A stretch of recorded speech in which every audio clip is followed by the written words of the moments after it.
السلام عليكم يا ولاد. المترو مبهر. تصدقوا يا ولاد ان هم دعموا وحدات جديده للمترو. واحد مترو مدعم بيتكلم اوتوماتيكي انجليزي وعربي واحنا جواه، واللي يفتح الباب شمال ويمين، وبعدين جوه الاتنين اللي هم القدام. ما علينا يا ولاد، احنا نزلنا من المترو، مشينا منطقه كبيره، طلعنا من محطه مسرة، رحنا المكان حلواني تحفه.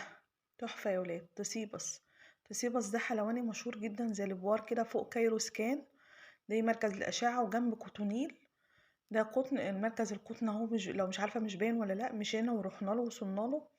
حاجة يا ولاد فوق الوصف. في عروض طبعا للبيتيفور والغريبة والبسكوتات. تلات كل سنة وانتم طيبين للناس اللي ما عملتش حاجة، والله في متناول الأسعار. طبعا الأسعار السنة دي فوق جدا، مش زي الأسعار السنة اللي فاتت، احنا متعاملين مع ده بقالنا كام سنة. حاجة جميلة جدا. هوريكم الأشكال. العلب دي يا ولاد حاجة فخمة، علب بسيطة خالص زي العلب اللي احنا بنشوفها.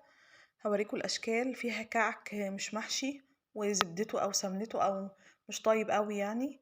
وده طبعا محطوط فيه سكر بودرة ترش فوقه. في بسكويت بني وبسكويت بالبرتقال. حاجة جميلة جدا، هنشوفها دلوقتي. شوكولاتة برضو، نوع من الشوكولاتة همسكه دلوقتي وهوريلكوا. دي محشية من فوق كده او من جوه. وكمان ده دلوقتي برضو نوع من البسكوتات. في بسكوت بني وبسكوت بالبرتقال. العلبة دي سألنا هناك البنوتة قالت فيها 14 قطعة. بتعمل تقريبا 4 علب الكيلو. وده طبعا بتيفور، بس بتيفور مش محشي عليه فورماسيه بس. بني وفي أبيض منه فورماسيه برضو. أبيض اهو موجود في العلب اهو قدامنا. ودي طبعا غريبة، بس غريبة عاملة زي الكحك كده الصغير اللي كنا بنعمله زمان. مفيش غريبة زي اللي احنا بنشوفها مدورة فيها أشكال. الكحك اهو. سألت يا ولاد جاي النهاردة كان زحمة جدا. كمان لما روحنا هناك، دي سابليه. سابليه ديت اللي هي محشية او من جوه او من بره كمان. النهاردة رحنا ولاد مصر كلها كانت زحمة. ودي اشكال تانية بسبب عيد ميلاد عيد المسيحيين، اخواتنا المسيحيين. كل سنة وهم طيبين. النهاردة الحد. دي برضو نص كيلو. واللي فوق العلبة اللي فوق ب195 جنيه. السنة دي غالية قوي، كانت السنة اللي فاتت ب110 أو 120، رفعت كتير. ودي برضو محشي عجوة زي القرص بتاعتنا كده.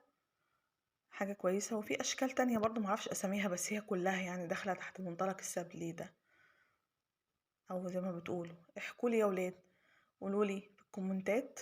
دي حلويات شرقية. قولولي في الكومنتات مين زار الفرع ده وجرب حلوياته، وأحسن حلويات المكان ده مشهور بيه، تعرفوه.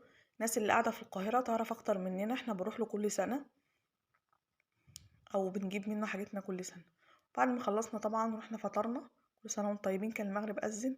كان أحلى يوم. كل سنة وانتم طيبين عليكم.